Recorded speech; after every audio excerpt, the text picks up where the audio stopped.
EVM पे मुझे कल भी भरोसा नहीं, आज भी नहीं भरोसा। मैं 80 के 80 सीट जीत जाऊं तब भी नहीं भरोसा। और मैंने अपने चुनाव में कहा था अध्यक्ष महोदय, ईवीएम से जीत करके ईवीएम हटाने का काम करेंगे। न ईवीएम का मुद्दा मरा है, न जाएगा खत्म। जब तक ईवीएम नहीं हटेगी हम समाजवादी लोग उस बात पर अड़ग रहेंगे। अपना वोट दे रहे हैं, वो वोट फजूल जा रहा है। नहीं, वो ईवीएम छोड़ दो, हमको ईवीएम कुछ नहीं, हमको होना बैलेट पेपर पे वोट बस। दोस्तों, भारतीय जनता पार्टी ने महाराष्ट्र का चुनाव धांधली करके जीती। बड़े पैमाने पर वहां पर बेईमानी की गई और जिस तरीके से चुनाव की प्रक्रिया पर लगातार सवाल खड़ा हो रहा था, अब उसको बल मिलता चला जा रहा है। तमाम विपक्षी पार्टियां अब एक प्लेटफॉर्म पर आने की तैयारी कर रही हैं और ईवीएम के खिलाफ एक जन आंदोलन की तैयारी अब शुरुआत की जाने लगी है। जिस तरीके से महाराष्ट्र के चुनाव के नतीजे आए, किसी ने सोचा नहीं था। जितने भी एग्जिट पोल आ रहे थे, चाहे वो ओपिनियन पोल हो या जो पत्रकार ग्राउंड पर थे, उनको भी ऐसा अंदाजा नहीं था कि महाराष्ट्र के नतीजे ऐसे आ सकते हैं।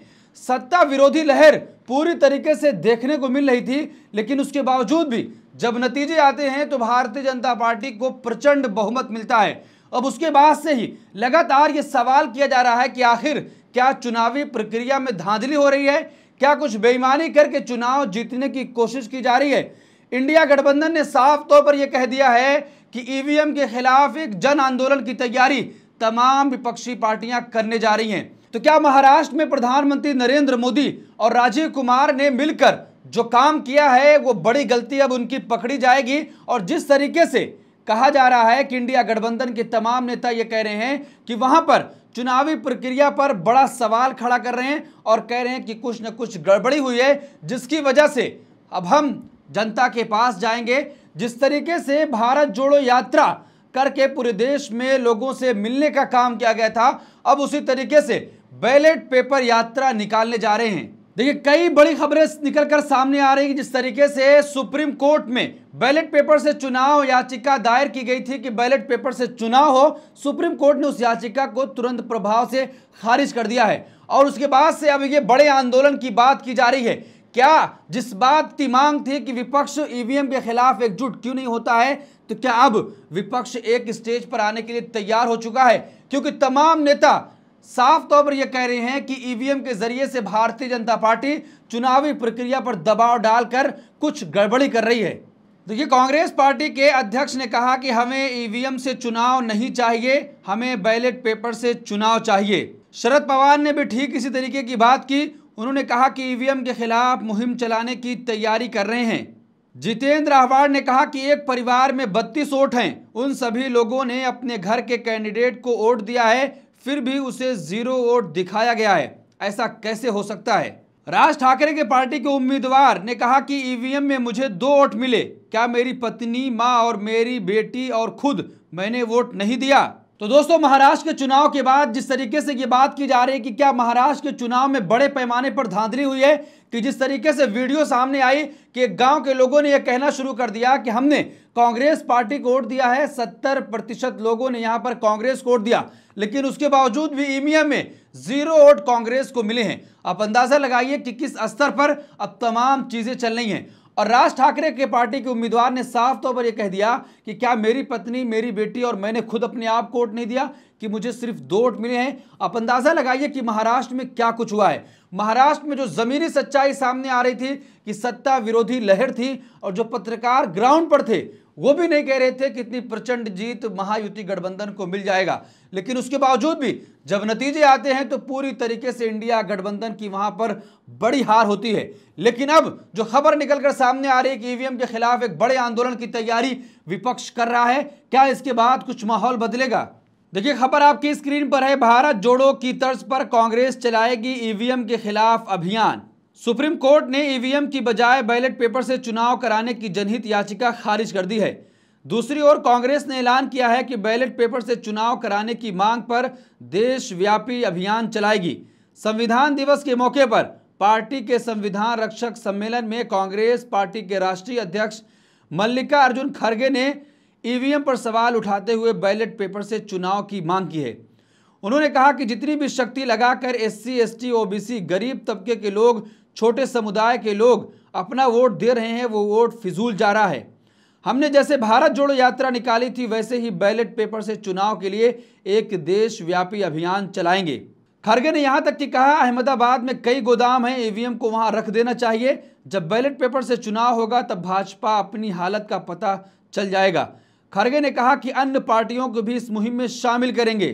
तो जिस तरीके से सुप्रीम कोर्ट ने बैलेट पेपर से चुनाव की याचिका को खारिज किया, अब उसके बाद से तुरंत कांग्रेस के राष्ट्रीय अध्यक्ष मल्लिकार्जुन खड़गे ने साफ तौर पर यह कह दिया कि राहुल गांधी के नेतृत्व में जिस तरीके से भारत जोड़ो यात्रा निकली थी उसी तरीके से राहुल गांधी के नेतृत्व में बैलेट पेपर से चुनाव का जो अभियान होगा देशव्यापी चलाया जाएगा। हम उसको लेकर निकलेंगे और तमाम विपक्षी पार्टियां इसमें शामिल होंगी। तो क्या जिस तरीके से उत्तर प्रदेश के पूर्व सीएम अखिलेश यादव ने कहा था कि राजीव कुमार और चुनाव आयोग को एक जन आंदोलन के लिए तैयार रहना चाहिए, क्या अब उसकी शुरुआत देश में होने जा रही है?